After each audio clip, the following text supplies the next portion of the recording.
한국과 태국의 경기는 많은 팬들이 기대한 바로 그 경기였습니다.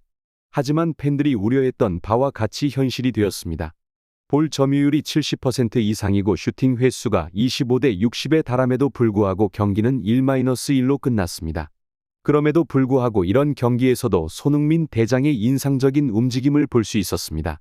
주민규는 전방에서 포스트 플레이를 하며 손흥민에게 지속적으로 기회를 만들어 주었고 결국 전반 막판에 이재성이 왼쪽 측면에서 돌파한 뒤 손흥민에게 패스를 해주었고 손흥민은 골대 먼 쪽 구석으로 공을 보내며 스코어 1-0으로 경기에 첫 골을 넣었습니다. 일부 전문가들은 이재성의 왼쪽 측면 돌파와 손흥민이 속도를 줄여 앞쪽 공간을 만든 방법에 주목했습니다. 그들은 이것이 손흥민이 프리미어리그에서 보여준 매우 특별한 움직임이라고 평가했습니다. 전문가들은 프리미어리그에서 공격수들은 보통 골대 근처로 빠르게 치고 나가거나 빠른 움직임을 보여야 한다고 배우지만 손흥민은 반대로 천천히 움직이며 상대 수비수 사이에 공간을 만들어 슈팅 기회를 찾는다고 말했습니다. 그들은 이러한 움직임이 태국 선수들이 이전에 본 적 없는 클래스를 보여준다고 말했습니다. 골을 넣은 후 태국이 역습을 시도할 때 손흥민은 주민규로부터 중앙에서 한 번의 패스를 받아 드리블을 시작했습니다.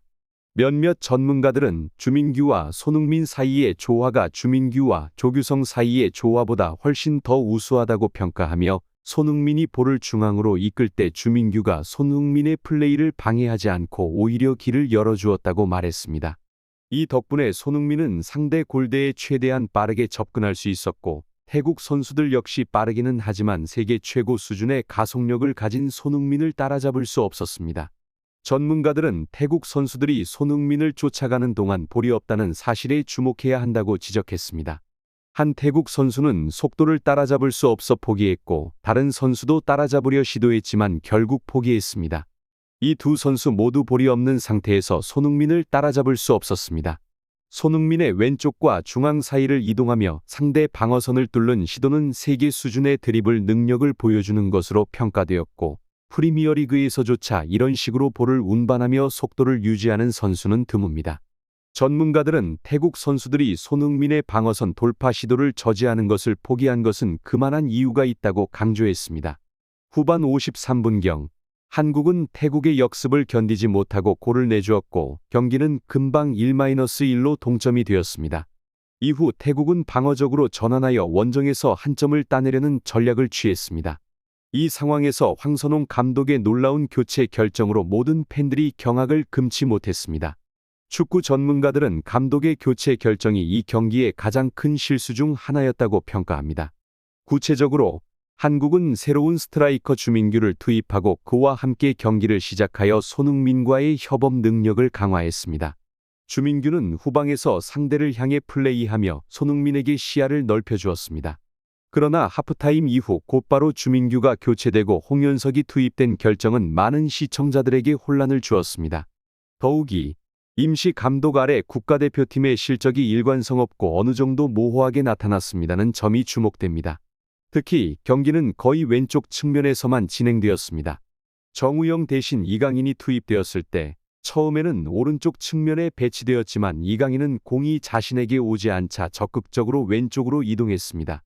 분명히 손흥민이 왼쪽에 있기 때문에 다른 선수들도 그의 지원을 받기를 원했습니다. 이는 손흥민이 한국 대표팀의 에이스 카드임을 증명합니다. 실제로 이재성의 패스 이후 손흥민은 정확한 슈팅으로 골문 구석을 찾아 한국에게 첫 골을 안겨주었습니다. 손흥민이 그 상황에서 뛰어난 기술을 보여주지 않았다면 한국 대표팀은 그리 긍정적이지 않은 결과에 직면했을 것입니다. 한국 대표팀의 이번 경기 퍼포먼스는 클린스만 감독 시절과 크게 다르지 않았지만 이번 기회를 통해 팀에 미치는 선수들의 영향력을 볼 수 있는 좋은 계기가 되었습니다. 특히 후반전에 교체 투입된 조규성의 활약은 많은 팬들에게 깊은 인상을 남겼습니다. 팬들은 조규성이 볼을 받자마자 즉각적으로 볼 컨트롤을 하지 않는 모습에 놀랐습니다. 그들은 왜 조규성이 아시안컵 이후 계속해서 국가대표팀의 주요 스트라이커로 활용되고 있는지 의문을 제기했습니다. 실제로 이날 경기에서 가장 인상적인 활약을 보인 선수는 주민규였습니다. 경기 초반 거의 확실한 득점 기회를 놓쳤음에도 불구하고 그의 뛰어난 위치 선정과 손흥민 및 정우영과의 패스 교환은 국가대표팀 경기에서 자주 볼 수 없는 기술적인 면모를 보여주었습니다.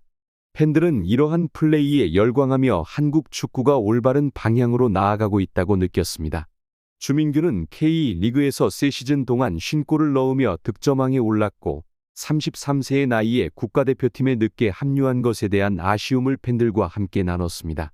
팬들은 주민규가 이전에 국가대표팀에 호출되지 않은 이유가 외국인 코치들이 K리그에 충분히 주목하지 않고 국내 리그에서의 재능 발굴에 중점을 두지 않았기 때문이라고 생각합니다.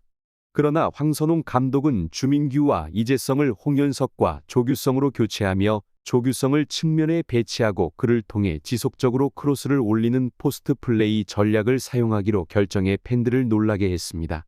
이 전술 변경에 대해 몇몇 전문가들은 조규성의 공중볼 경합 능력이 강점임을 이해하면서도 상대 골문 앞에서 위치를 빠르게 잡지 못하고 움직임이 느린 것이 큰 단점으로 지적되었습니다.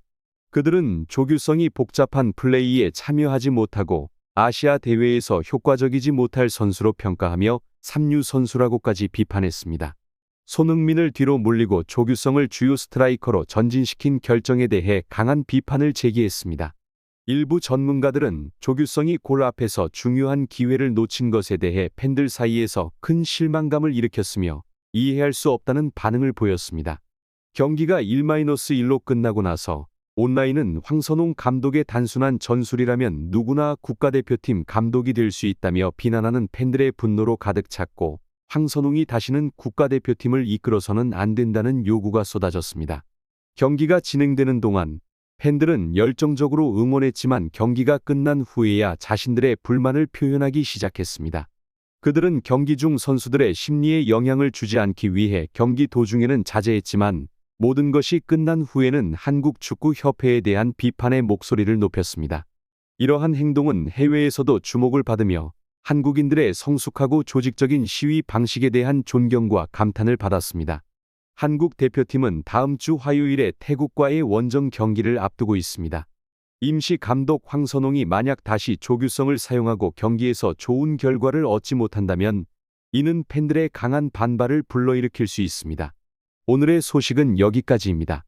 우리는 한국 국가대표팀이 다가오는 경기에서 좋은 성과를 거둘 수 있기를 바랍니다. 시청해 주셔서 감사합니다. 구독과 좋아요를 잊지 마세요.